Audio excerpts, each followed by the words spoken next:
This video is brought to you by Mubi, a curated streaming service showing exceptional films from around the globe. Try Mubi free for 30 days at mubi.com/CinemaTyler. Ending a war film has special problems because how do you end them? If you don't kill the character, find out what happens after he gets home, there's just a mechanical problem of how do you end a war film. I mean, some stories end by him being wounded, some by being killed, and that's it. Matter of fact, I never felt so good in my life. I want a cigarette.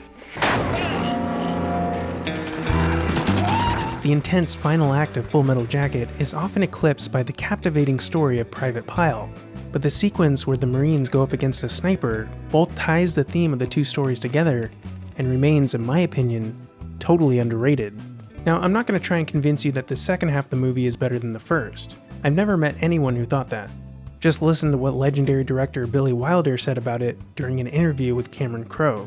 He said, "The first half of Full Metal Jacket was the best picture I ever saw. Where the guy sits on the toilet and blows his head off? Terrific. Then he lost himself with the girl gorilla. The second half, down a little. It's still a wonderful picture. You know, if he does a thing, he really does it. But this is a career to discuss. Every picture, he trumps the trump. These are all pictures any director would be proud to be associated with, much less make. Pile's story is brilliant for its simplicity and straightforward storytelling. The Vietnam half gets more complex, but I think that the Vietnam half works because of the boot camp half. We see the meticulous, orderly machine try to turn each of the recruits into a tool, used to further the interests of the country they serve. In the Vietnam half, this order is pitted against chaos. And by the end, a squad of Marines trained by the wealthiest nation on Earth will nearly be wiped out by a 12-year-old girl. But let's take a look at how this sequence was made.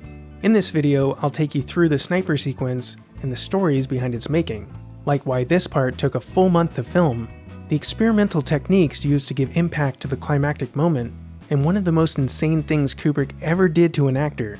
This is making film. What, are we lost? Joker, shut the fuck up.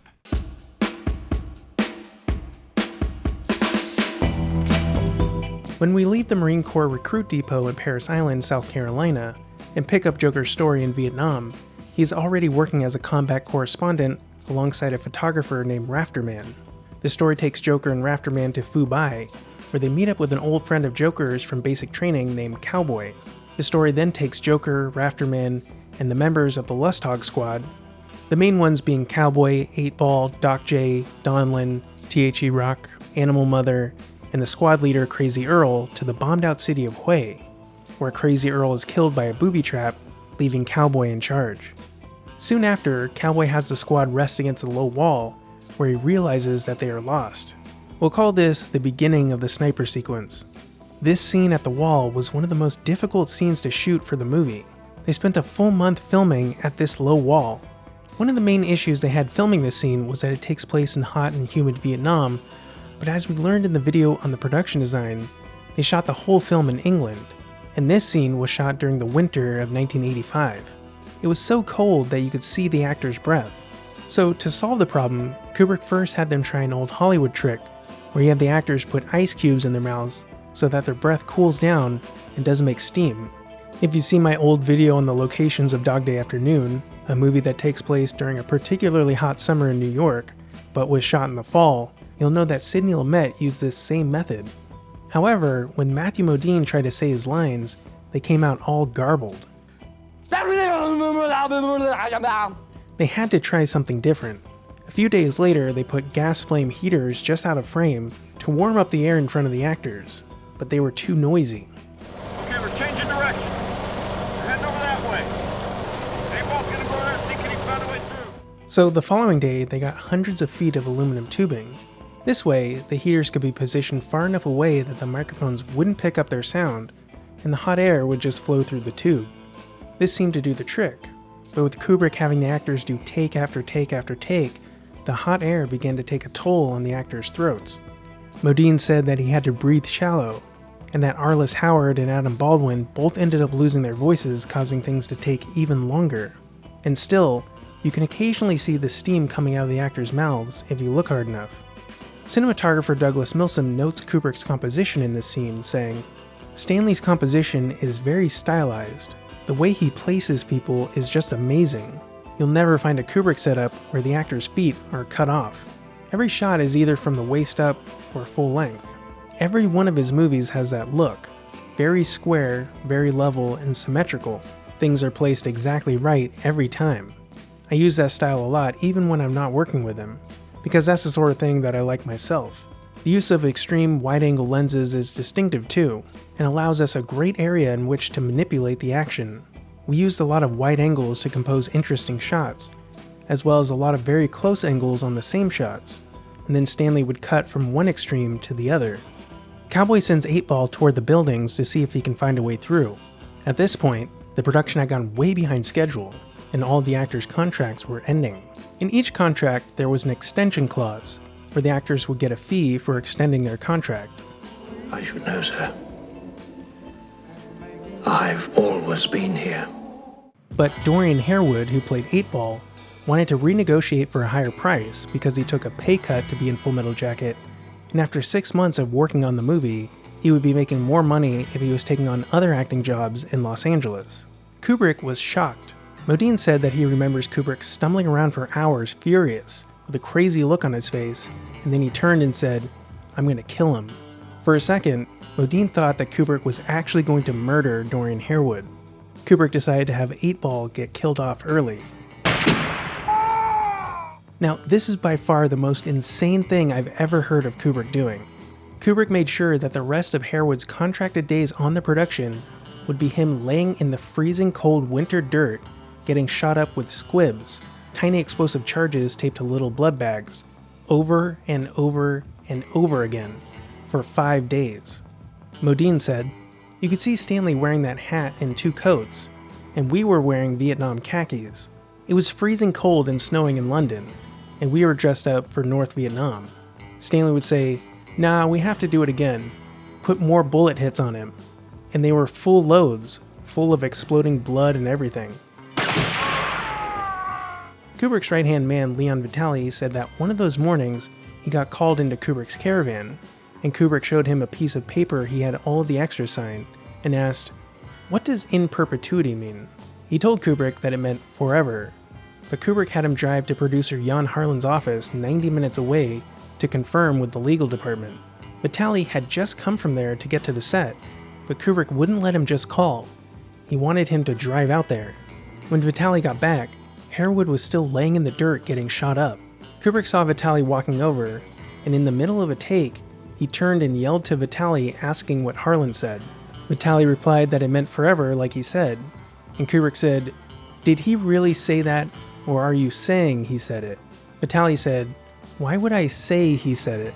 And Kubrick replied, "Because you're a c***." The whole crew gasped, but Vitali just laughed. Harewood almost didn't take the role of 8-Ball in the first place because the script hadn't yet been written when it was being cast, and he had a bad experience with a miniseries that was cast before it was written, and it turned out to be terrible.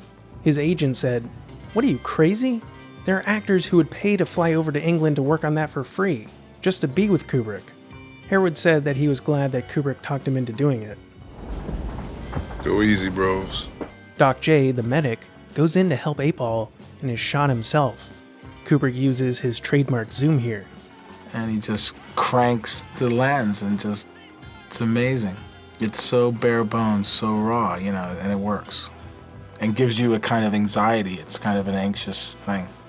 Kubrick bought 2 Doug Freeze high-speed cameras to get these shots of 8-Ball and Doc J in slow motion. These were adapted from the standard Mitchell cameras, which were also adapted to take Nikon still camera lenses and were set to film at 5 times the regular speed. Another reason it took so long to shoot the scene at the low wall was that every time they shot up the place, it took, quote, 2 or 3 days to reset all of the bullet hits. Vincent D'Onofrio, who was on set during the filming of this scene, said that he remembered someone saying that Kubrick wanted it to look like something from a Sam Peckinpah movie. Murph, we're in some deep shit. I got 2 men down. What's the story on that fucking tank? Over? The voice of Murph over the radio was played by Kubrick himself. Sorry, cowboy. No luck so far with the tank. We'll advise. Over. You can hear his distinct Bronx accent. Cowboy orders the men to move out, and Animal Mother refuses, saying that they can't leave Doc J and 8-Ball behind. Come on, you guys! We gotta go bring him back! Let's go get him! Let's do it! Stand down, Mother! That's a direct order! What's kind of funny is that Animal Mother disrespects Cowboy's leadership here, but in real life, Adam Baldwin really respected Arliss Howard because of his acting experience and personality, and he looked up to him as a leader on the set.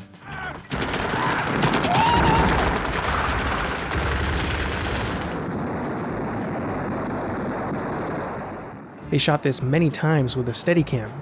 The giant gun also took giant blanks, and it was really dangerous for Adam Baldwin to be running full speed over the uneven ground while firing the gun. Looked like something, didn't it? Yeah. No, Stutton, Donlin, Rock. You come with me, we'll take a look. Rest y'all stay put, cover our ass! Remember when Leon Vitali got back to the set while 8-Ball was getting shot up after checking with the legal department? Kubrick told him that he came up with a solution for how to get Joker and Rafterman past the wall and into the next part of the movie. He pulled out a piece of paper with 2 lines written on it. Joker says, Going with you. and Rafterman says, I'm coming too. Kubrick said, how do you like that? And Vitali said, great. The entire Vietnam half of the movie was filmed before the boot camp half. In his Full Metal Jacket diary, Matthew Modine wrote that he wondered if Kubrick was deliberately setting up the production to feel like a war. He wondered if Kubrick set up situations like spending a seemingly endless amount of time at the wall to, quote, mold his actors into his vision of a scene. Author David Hughes shares this theory, saying, the more that the actors are thinking, when is this going to end? The more like the guys in Vietnam they become. None of this is lost on Stanley. He knows what he's doing. A very, very clever crafter of actors' psyches. Perhaps the most famous instance of this is the way Kubrick used endless takes and negative feedback to make Shelley Duvall tired and anxious, causing her to turn in a performance that blurs fiction and reality. You can argue the morality behind this, but it's hard to argue with the quality and timelessness of the performances in Kubrick's movies. I remember the day that they came back to the mess tent after that. They were all just so thrilled that they finally got into the this intersection of buildings where the sniper is. They were just all so thrilled, and then it went pretty steady from then on. In 1985, when this was filmed, the Steadicam was still a relatively new invention and wasn't used very often. The Steadicam allowed for a smooth motion without the use of a dolly or tracks. Kubrick used a Steadicam operated by its inventor, Garrett Brown, on The Shining to get those great smooth shots of Danny riding his big wheel through the hotel. For Full Metal Jacket, Kubrick used it to get relatively smooth shots following the Marines as they move from point to point, gather, and move again. Wait, who the hell's that guy? Anyway, getting these kinds of shots wouldn't have been possible with a dolly, especially over uneven gravel and debris. For the Steadicam shots, cinematographer Douglas Milsom used an REBL camera with Zeiss high-speed lenses. The men meet up with Animal Mother, but Cowboy accidentally leaves himself open for a sniper bullet while he uses the radio. And then when I see a sniper go on an American and Kubrick has his camera push in, I feel for the first time people getting attacked. I think visually this is the strongest movie I've seen in a long time. First of all, I didn't think it was that visually exciting except for a few specific shots that were really great. But secondly, let's talk about that very sequence you're talking about. The others come up behind, and we can clearly see where the sniper is. Then when you get to that reverse shot and he pushes in, that is a cliche, Gene. I mean, when I saw that push, I was so disappointed in Kubrick. This whole sequence is taken right out of absolutely routine grade B Republic, World War II war movies of guys running out there to try to save their buddy and somebody else shooting at them. I have never felt a kill in a movie quite like that, ever, in any Vietnam film. Not in Apocalypse Now, not in The Deer Hunter? Not like that. Not like that. Well, then in that case, you're going to love The Late Show because they have kills like that every night in black and white starring John Wayne, starting about midnight. But they don't have movies like this film, Full Metal Jacket. I disagree. Okay. And I disagree particularly about the part that you like. Well, that's just one scene. I like the whole film. It's full of great scenes. I think what's interesting here about Ebert calling this moment a cliche from John Wayne movies is that he seems to be ignoring the other references to John Wayne westerns. Joker often does an impression of John Wayne. Don't listen to any of Payback's bullshit, Rafter man. Sometimes he thinks he's John Wayne. And let's not forget that John Wayne never actually served in the military. There's a big advertisement for the John Wayne movie Red River behind Joker in this shot. The parallel between these cowboys and Indians movies and the mindset of the Marines. Is that you, John Wayne?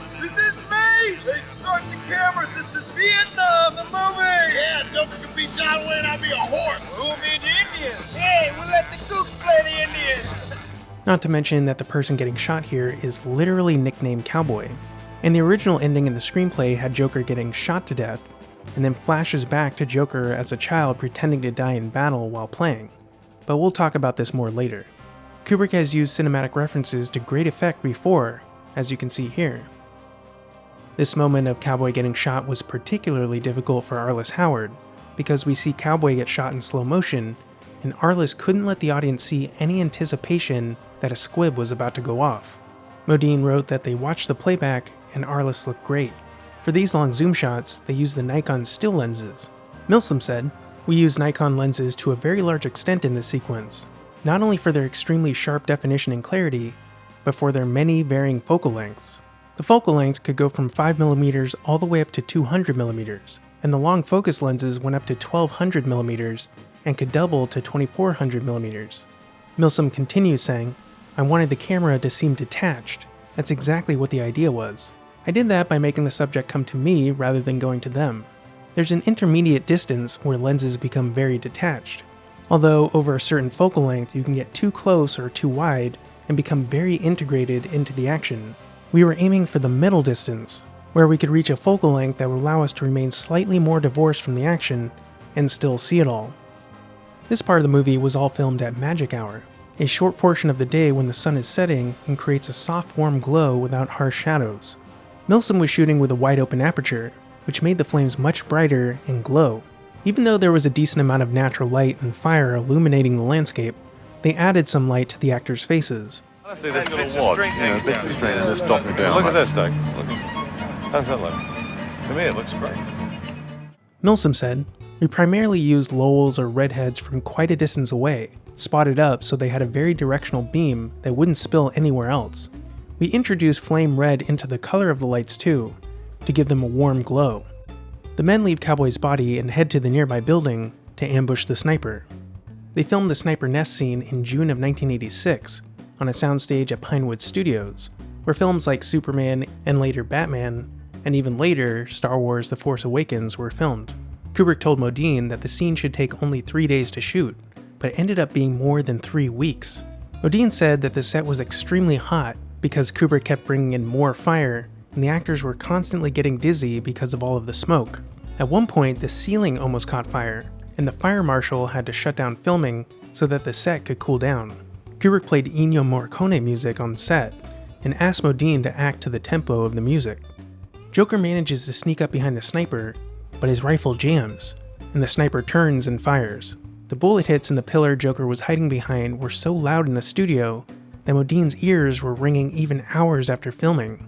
We finally see the face of the sniper who killed 8-Ball, Doc J, and Cowboy, and it's a shock. Screenwriter and friend of Kubrick, Jay Cox, noted that, in the theater, the audience gasped 2 times. Once when Private Pyle kills himself, and again when the sniper turns out to be a 12-year-old girl. This climactic moment was shot in slow motion, but you'll notice that there's this strange effect where the light from the fire appears to smear over the film. In an interview, Milsom talked about how they achieved this effect. He said, "We had an idea that if you use the old-fashioned cameras, the non-reflex cameras, you can muck around with a shutter and you can put the movement out of sync. So what you're doing when you're photographing the frame already ahead of the principal frame you're pulling, and also the tail end of the other frame beneath it, which is going through. So you're getting flames coming off of one frame and into another. So it's surrounding the one principal frame, then later on when you print it out, you have the fire creeping in from all aspects of the format."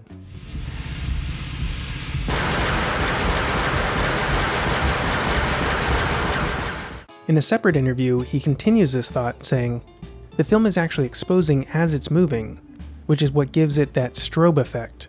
Normally, the film stops when the shutter opens, which freezes the picture, only slightly out of sync, maybe 25%, but it's enough to give the effect of light lasting much longer in the shot."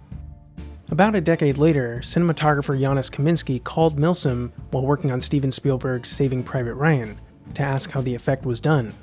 Kaminski would use the shutter speed effect on the opening scene of the soldiers storming Omaha Beach to make the action look more crisp and chaotic. You can also see the fire effect just a bit when the Viet Cong attacked the American base during the Tet Offensive. The sniper was played by Neop Le, whose name is actually listed under the marquee behind Joker in this shot for some reason. Leon Vitali worked with Leigh on how to act in the scene. Vitali himself had played Lord Bullingdon in Kubrick's Barry Lyndon, and would later play a small but memorable role in Eyes Wide Shut.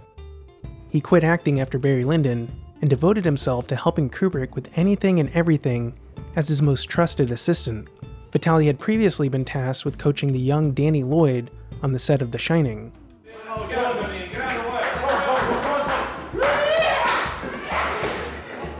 On Full Metal Jacket, among the endless tasks, he worked tirelessly with Tim Colseri and Lee Ermey on Hartman's dialogue, and worked on getting the inexperienced Leigh to deliver the film's most powerful moment. Modine thought that Leigh hadn't been on a set before. The crew rigged her up with squibs and told her that she had to make sure to keep her arms in this position so they don't cover the explosives and injure her. In his Full Metal Jacket diary, Modine wrote, "Kubrick smiles because he knows the take was good. He congratulates the girl, but she is scared. She smiles but leaves immediately after they clear the wires.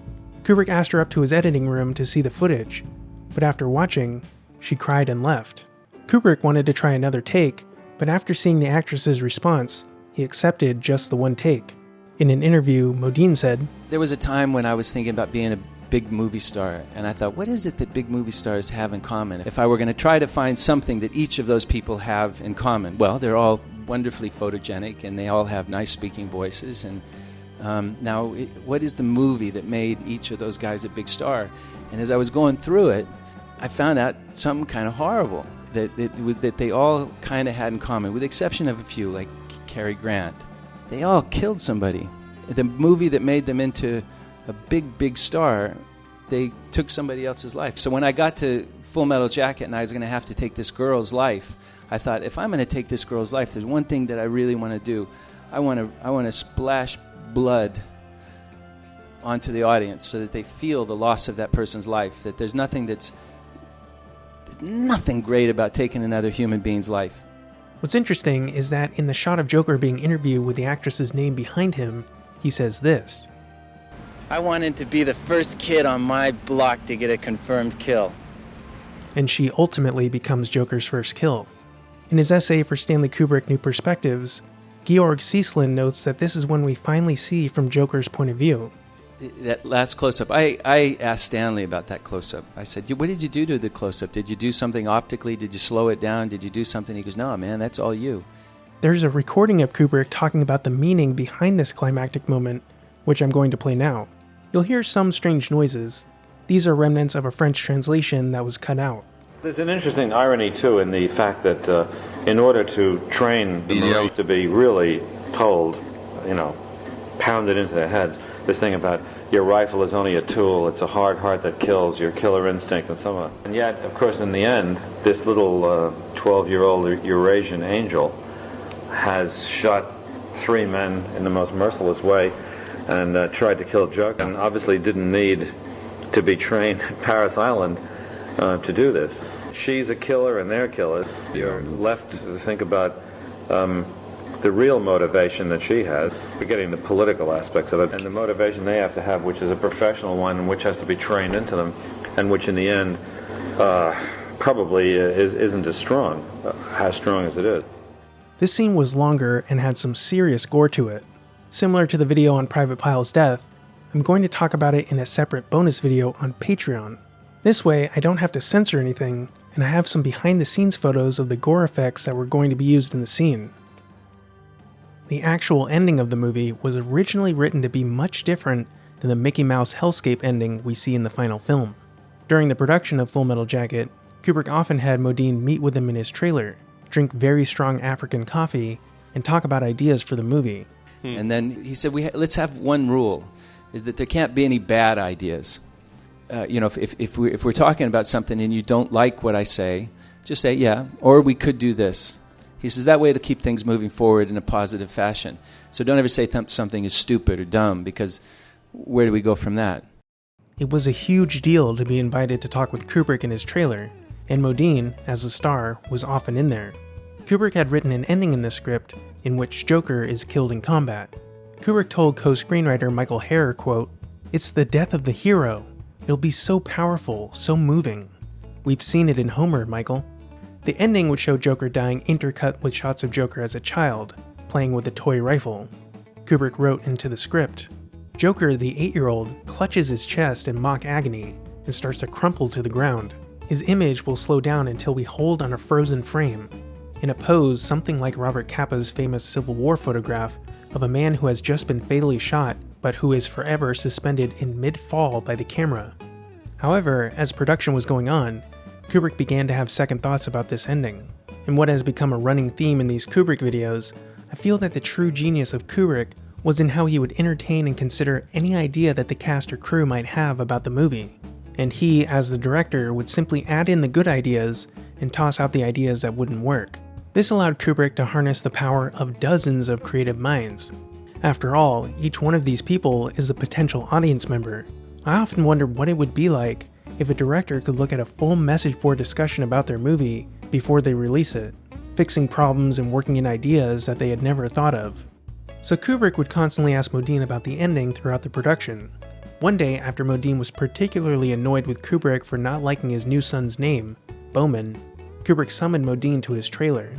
When Modine arrived, he found that Kubrick had also invited Arliss Howard, Adam Baldwin, and Kevin Major Howard. And at one point, he got all of the main cast together, and he brought us into his motorhome. And he says, you know, I'm not sure how I want to end this film. You guys have any ideas? We all look at each other. Stanley Kubrick's asking us how we should end his film. Remember, this is the day he's wandering around the set. That was what was cool about Stanley, too, is he would throw in these little gems. Like, let's try that, see how that works. And he's walking around going, here, Adam, what do you think of this song? That's My Way. Who does it? That's Sid Vicious from Sex Pistols. I was like, oh, that's cool. What do you think? I'm thinking of ending the movie with it. I was like, oh, that would be great. Kubrick said to Modine, you know, Matthew, I've been asking you for almost 7 months now what you think of the end of the film, and you haven't been able to give me one alternative ending. Now, I just asked these 3 guys, and they all have alternate endings.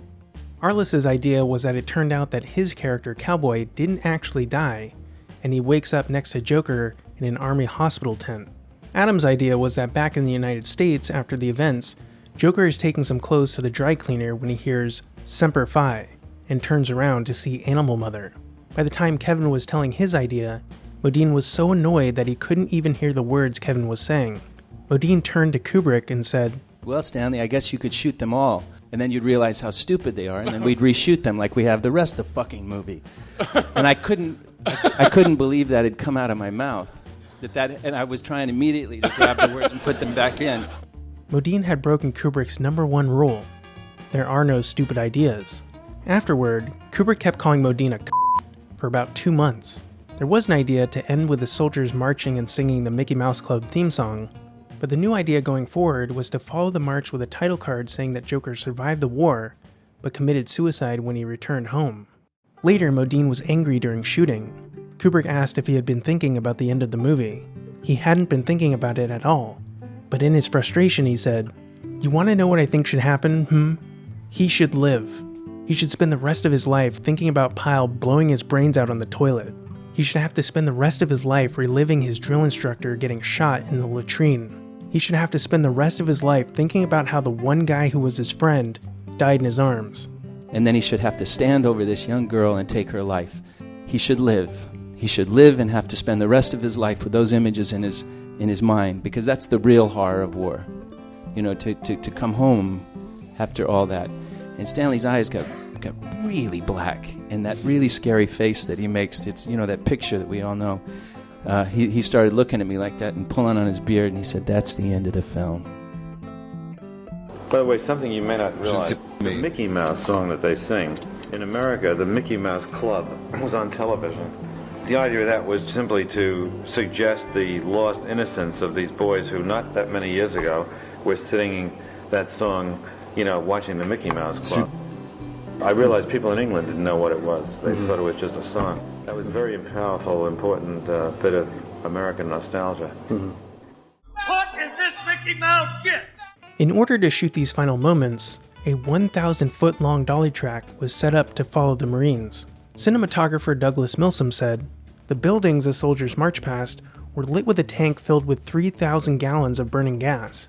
And we had oil-burning Dantes, which created the big fires that glowed in the background. The color burns very red-yellow, and the Dantes burn with a black smoke combined with a lot of color. Together, they produce a very strong red glow. Okay. Okay. All right, let's go.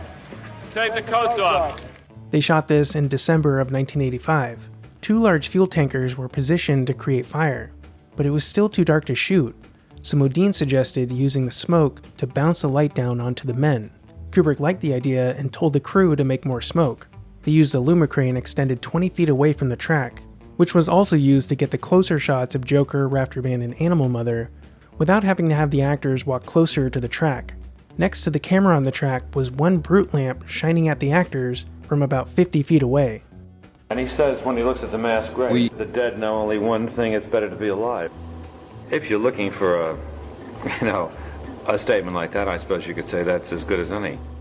I want to take a moment to thank this episode's sponsor, Mubi. Mubi is a curated streaming service tailor-made for cinephiles like you. Mubi features a lineup of great films, handpicked by experts, non-algorithm, that take you on a guided journey through the best that cinema has to offer, with a new film added every single day. What's really cool is how Mubi curates the releases into retrospectives, specials, and specific subgenres. It's like having your own personal film festival that you can stream anytime, anywhere. Check out Akira Kurosawa's 1985 epic, Ron, starring Tatsuya Nakadai. Ron is based on Shakespeare's King Lear and follows a warlord played by Nakadai as he divides his kingdom among his 3 sons. And let's just say they don't get along. And then there's The Brothers Bloom, directed by Rian Johnson. If you enjoyed Knives Out, then you'll love The Brothers Bloom, about 2 con men who lure an eccentric heiress into an elaborate scheme that takes them around the world. Or check out Los Angeles Plays Itself, a documentary using movie clips to trace how the city of Los Angeles has been mythologized through Hollywood movies. All of this and much, much more are available right now on Mubi. Try Mubi free for 30 days at mubi.com/CinemaTyler. That's mubi.com/CinemaTyler for a whole month of great cinema for free. Or join CinemaTyler on Patreon at the $5 level and get extended access to Mubi as a perk. And head on over to Patreon to watch the bonus video on how gruesome the sniper's death scene could have been. It's available right now for $1 and will go into the $5 archive when my next video goes up. Thanks for watching.